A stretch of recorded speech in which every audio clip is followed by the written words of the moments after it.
Par la grâce de Dieu, je suis ce que je suis. 1 Corinthiens 15, 10. Nous nous enorgueillissons. Cependant, toutes ces choses passeront bientôt. Les talents et les dons passeront dans peu de temps. Nous ne sommes rien devant Dieu. Nous lisons dans la Bible que le Dieu saint appelle notre justice des vêtements souillés. Telle est notre condition devant Dieu. Après notre conversion, nous devenons un trésor particulier. Mais nous avons besoin d'humilité pour comprendre notre vocation céleste. Paul dit dans 1 Corinthiens 15, 10, « La grâce de Dieu qui est avec moi. » Il était un homme de Dieu que le Seigneur utilisa puissamment. En jugé par sa famille, sa connaissance et son éducation, il était un homme du monde très qualifié. Plus tard, il devint apôtre. Cependant, il dit, « Par la grâce de Dieu, je suis ce que je suis. » Lorsque nous naissons de nouveau, Dieu accorde à chacun un don ou un autre. Mais nous ne devrions pas nous enorgueillir. Tout ce que nous recevons de Dieu, nous le transmettons aux gens autour de nous et nous le faisons à cause de sa grâce. Il n'y a aucune raison de nous enorgueillir des talents que Dieu nous a donnés afin qu'ils soient utilisés pour les autres. Dieu ne nous utilisera que lorsque nous serons humbles et doux, ou chaque jour reconnaissant envers Dieu pour sa grâce.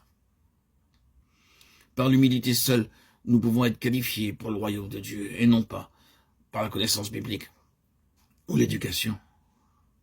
S'il vous plaît, regardez Matthieu 5,5, « Heureux les débonnaires, car ils hériteront la terre. » Tout croyant peut obtenir cet héritage. Grâce à Dieu, notre héritage ne dépend pas de notre éducation ou d'une chose semblable. Ma puissance s'accomplit dans la faiblesse. 2 Corinthiens 12, 9. Après ma conversion, nous dit frère Baxing, je priais pendant 2 ans, demandant à Dieu de me montrer le secret de sa puissance afin que ma vie soit triomphante et féconde. Après 2 années de prière, le Seigneur me rencontra une nuit et me dit, « Dis-moi, Baxing, comment tes péchés ont-ils été pardonnés ?» Je répondis, « Seigneur, j'ai cru que j'étais le plus grand des pécheurs. J'ai cru que tu avais versé ton sang pour mes péchés. Et tu me pardonnas. » Le Seigneur me dit, « Dis-moi maintenant, crois-tu que tu es la personne la plus faible et que tu n'as pas de puissance ?»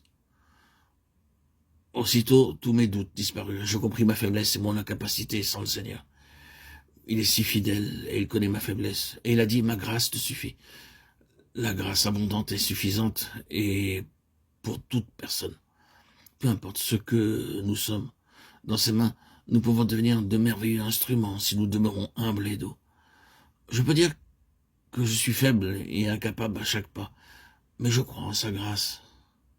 Seule une telle foi nous qualifiera pour son royaume.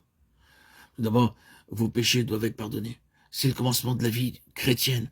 Toutes ces vérités, nous ne pouvons pas les comprendre sans l'expérience de la nouvelle naissance. Lorsque nous demandons, êtes-vous né de nouveau? Cela signifie, allez-vous bien spirituellement? Est-il devenu votre ami? Vous parle-t-il? Lui parlez-vous? Êtes-vous conscient de sa présence? Si vous ne pouvez pas répondre oui à toutes ces questions, alors venez à ses pieds, dès maintenant, en ce moment même, pendant que vous m'entendez. Frères et sœurs, ayez confiance. Agenouillez-vous devant le Seigneur.